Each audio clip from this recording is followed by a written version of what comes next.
you know, with the videos I was making when I was a smaller creator, I genuinely felt like, you know, the algorithm hates me or this is unfair.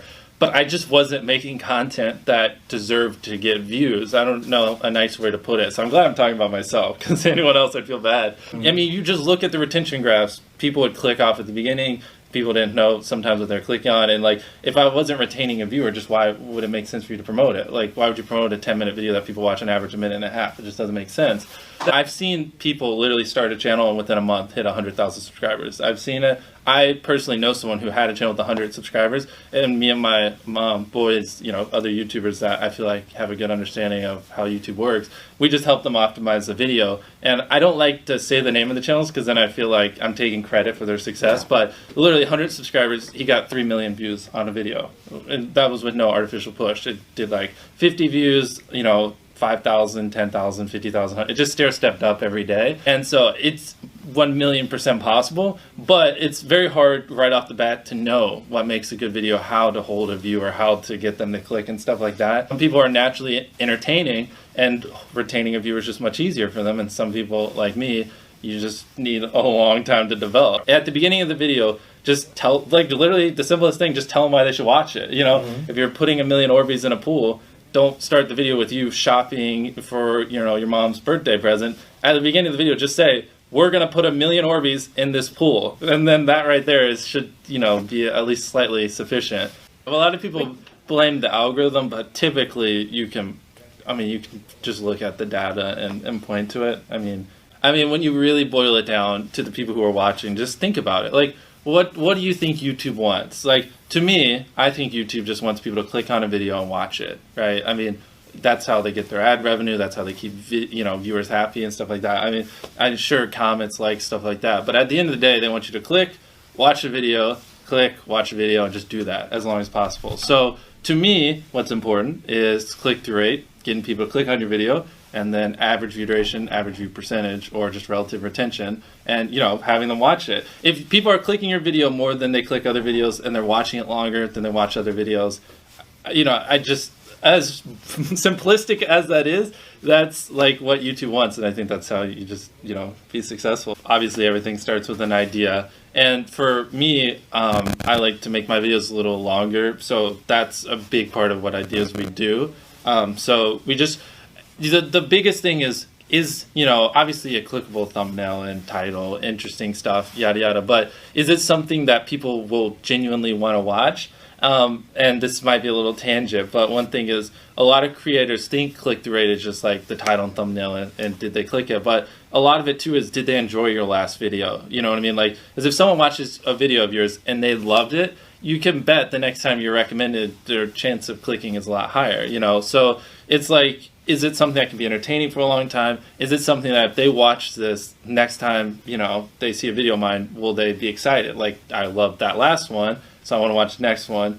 Like those two type of things. And then obviously, you know, is it just interesting and clickable? Well, I guess we start with filming. For me, and it might not always show, trust me, and I know I might sound like I come across as a know-it-all. I swear, I'm still learning stuff every day. When filming, though, I like to try to just put it, I feel like a lot of creators have a mindset of like, how can I get the most views with the least amount of time?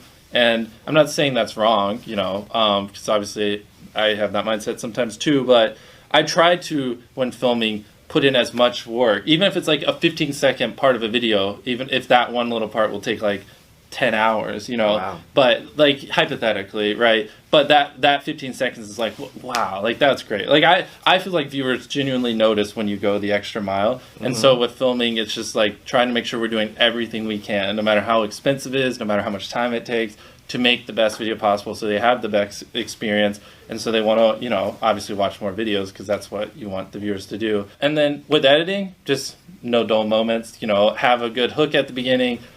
Some minor tips I could give is like, you know, if I do a video like last leaf circle wins 10 grand, obviously people are going to watch to the end because they want to see who won the money. So you could apply that to your videos. If somehow you could have a payoff at the end, then, you know, more people are going to watch to the end just to see what happened. And just obviously don't cut out all dull moments, try not to over explain things. If a camera just sits on me and I'm just talking for 20 seconds it doesn't hold retention as well as, you know, maybe me talking and other footage popping up. There's things like that. If you just, you know, there's literally in your analytics, and most of you probably know this, audience retention. You can see where people click off. Just literally go through your last 50 videos, write down where everyone clicked off, and then just don't do those things again. Again, I'm not perfect, so I don't do a great job of it, but, you know, I like to end a series or a challenge on a high note. Like, you can just kind of tell when people are getting a little tired of it. Or, you know, I just gave away $1 million, so let's take hand off of it. So now if I do last to do blank wins 10 grand, it's just not really the same effect. But I'm still going to maybe occasionally do it. But it's just like, to keep things fresh, just, again, it's hard because so many of them are different. Like, if they're a Fortnite creator, you know, I'm not trying to tell them to switch games every month, because then that might kill their career. But for me, I just like to, you know, don't milk a series too hard. You know what I mean? Keep it fresh and always try to introduce things here and there. And then if it works well, take it and run with it for a little bit, then introduce something else new.